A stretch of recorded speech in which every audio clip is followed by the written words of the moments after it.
this is Nagpal for iGyaan.in, and today we're going to be checking out the benchmarks and hardware detail on the Sony Xperia ZR or ZR depending on where you're from.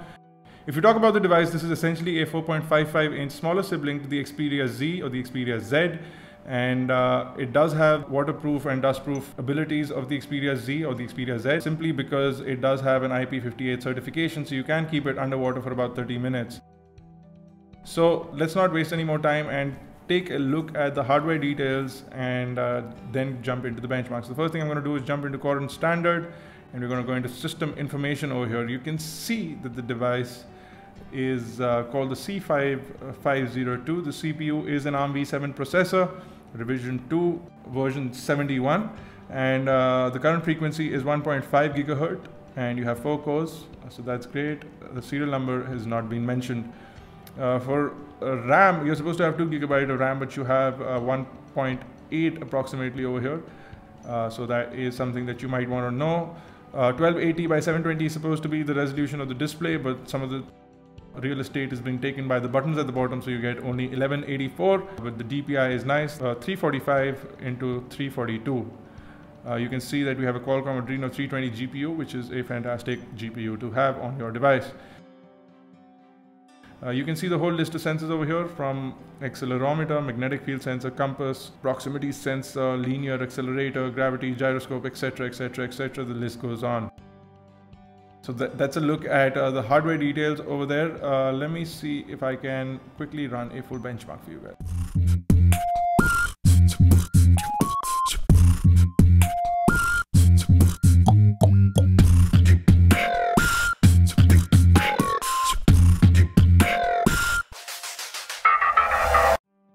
So the results are in, and let's quickly see. The device scores a total of 7941, which is a pretty good score. You can see that the total information is over here. Memory, input, output, etc. is at the bottom of the device. So let's quit that, get rid of that, and we'll jump into Nina Mark II over here and take a look at the GPU result.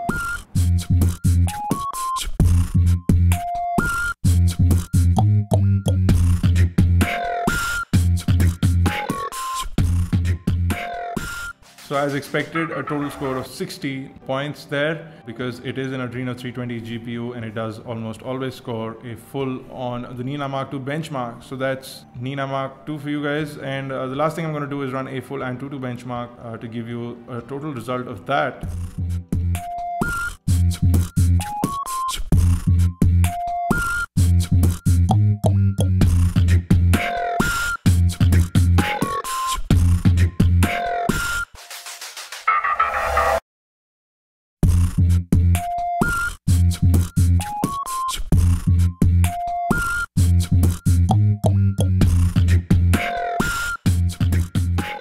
So there you go guys, the results are in, and it scores a fantastic 21082 on the Antutu benchmark. You get a 5 out of 5 star rating. You can see the CPU is at 8586, RAM is at 3518, GPU is at 8088, and input output is at 890.